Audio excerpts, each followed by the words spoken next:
said, they're a bit weird. Who's the one I saw that time? Chester gave me a sidelong glance, and I wondered whether I'd been tactless to mention it, but then he answered, readily enough. That was Paisley. He sings and writes the words. He's good, too. You know, he's got real presence. He looks really manic on stage, throwing himself about. I just wish I could keep him off the drugs. It's the same with all of them. It's costing me a fortune. Perhaps you'll be a good influence on them. Someone sort of straight like you know. Perhaps it'll set them an example. Like Paisley, he hasn't written a song for 2 months. He's been too stoned. The car lurched and made a sickening grinding noise as Chester negotiated the difficult business of arriving at a main road, stopping, starting and crossing it. You ought to get this thing seen to, I said. Well, I've been meaning to. Like when the money starts coming in, right? From this band and everything. I'm going to have it done up. Or maybe get a new one.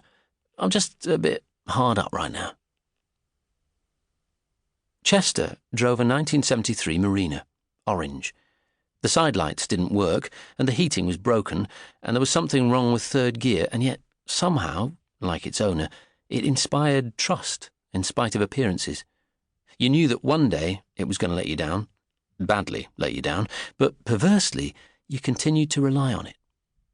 It amazed me to think that the car was only a few years younger than Chester himself. He was only 21, but for some reason I've always looked up to people younger than me. Nearly there, he said. We were driving down a handsome, sad sort of road with high Georgian terraces on either side.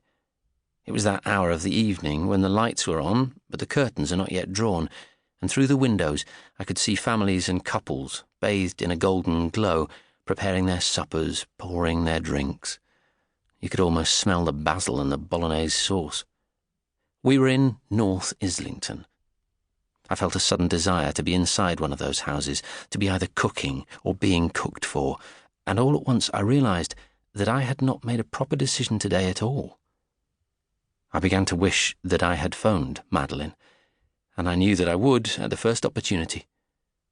I ached for her, after just 1 week's absence, and that was the first sign that things weren't quite as simple as I'd thought. The next sign was when Chester parked the car, pointed up at a window and said, "Good, they're in." I looked up and saw not a soft square of amber framing a domestic scene, but a curious, distant, flickering beam of pure white. It was luminous, but muted, eerie. I must have stared at it long enough for Chester to get out and open the door on my side. "I'm warning you, it's a bit of a tip, this place," he said. "The landlord doesn't care what they do to this house. He doesn't give a toss." He found his keys and locked the door. When I was looking for a house for them, I heard about this place through a friend. Well, perhaps friend isn't the word. Through a business associate, if you like. He chuckled for some reason. Anyway, the deal was he didn't mind what kind of a mess they made of it, so long as he was able to use it himself now and again. Just sort of one evening a week. Well, I knew that was ideal for these boys, because I knew any place they moved into, they'd have it looking like a pigsty in no time. So, it sounded like a dodgy deal to me, but handy with it. What does he want to use it for himself? Chester shrugged. Search me. Doesn't anyone ever see him? Nope. He looked up at the window again. Listen to that bloody racket. I don't know how the neighbours put up with it. Incredibly loud music was issuing from behind the barely lit window. A wail and swirl of saxes and synths, and this drum machine pounding out some robotic backbeat. The noise in the adjoining houses must have been unbearable.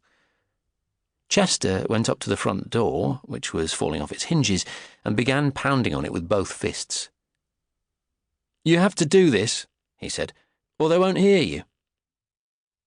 While we were waiting for someone to answer, I mentioned a matter which had been worrying me. "Look, Chester, if I decide to join this band, then the Alaska factory, they'll fold up. I won't have time to play with them too."